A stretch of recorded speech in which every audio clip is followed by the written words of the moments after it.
Hi, I'm Wade Harvey, and I'd like to thank you so much for taking the time to watch the video. And I think that you will learn a good bit about it and help to motivate yourself when watching the tutorials by having a clear understanding of the philosophy behind the website. So today I want to talk about six topics. What is an ideal? And we'll see that an ideal is just a mental picture of the way something we think something ought to be. And second, I want to say that there's a tension between actual objects and their ideal, and field theory can be used to describe that tension between those two. Third, I would like to show that we can reduce tension by taking action. Fourth, we'll look at how the concept of tension between actual objects and their ideal applies to our individual self. And fifth, we'll see that the strongest source of tension in ourselves is this tension between actual objects and their ideal. And we'll wrap up by six, seeing how the website provides a clear mental picture of what an ideal programmer would be. And it also provides actions, concrete actions that we can take to help transform ourselves into the ideal. So let's get started. When you go back into the philosophy of ideas and the history of ideas, one thing that you'll find is there's been a lot of discussion about ideals.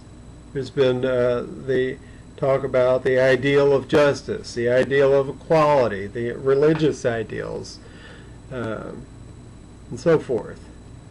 But we have to step back and ask ourselves, just what is this ideal? We don't see ideals in the world. What is it? Well, it's a mental picture in our minds of the way we think something ought to be. It includes all the properties of the perfect whatever we're trying to imagine. And for every individual object that exists, if this is the actual object, there's a tension between that and the ideal if it's not a perfect object. Most things are not in the world. So this tension, in this example, we have the example of Parthenon in Greece, between the way it actually is now and the ideal that it used to be many years ago. That tension between the actual object and the ideal is can be described by field theory. It's similar to the tension between the north and south pole of a magnet. In the late 1800s, there was a man named Michael Faraday, and he talked about two poles and there being a tension between those. The two poles, that's often referred to as being bipolar. And the tension between them is what field theory talks about. And this is very similar to the tension that exists between actual objects and their ideal. Now we can reduce the tension between an actual object and its ideal by taking action. This action needs to be massive. Anybody can take a little action. It needs to be organized. It needs to be intelligent.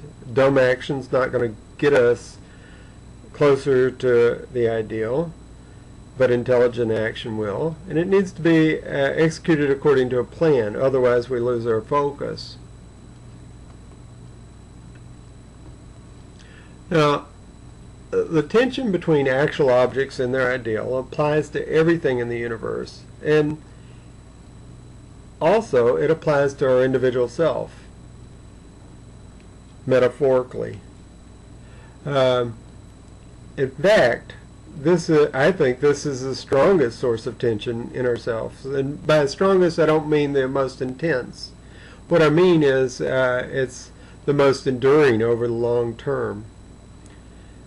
when our basic needs are frustrated, these can become very intense temporarily, but over the long term, the tension between our actual self and our ideal is actually stronger. So we may blurt out something in anger because that basic need, some basic need has been frustrated temporarily, and say, "Oh, I hate you," or whatever. But then later on, we find that we're sorry and we apologize to the person.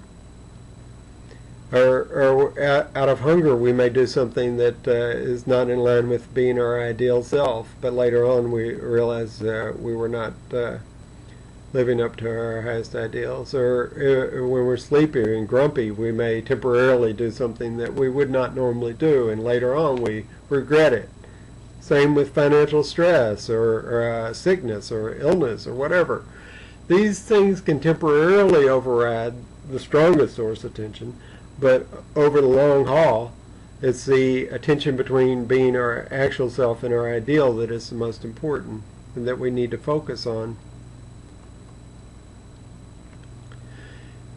Okay, the final point is that the website, Ideal Programmer, provides us with a clear mental picture of what the ideal programmer would be. And how does it do this? Well, by watching these videos, hundreds of videos, and hundreds of presenters, and they're Microsoft presenters, they're the best in the field, we can abstract the best from each presenter. Oh, this presenter knew the entire domain, knew the entire field that he was an expert in, or this one was very streamlined, very concise.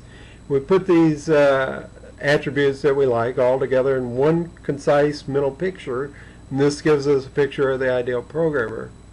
And the sister website to Ideal Programmer is called Progress Monitor, and this provides us with concrete steps that we can take to help us become more like the ideal programmer.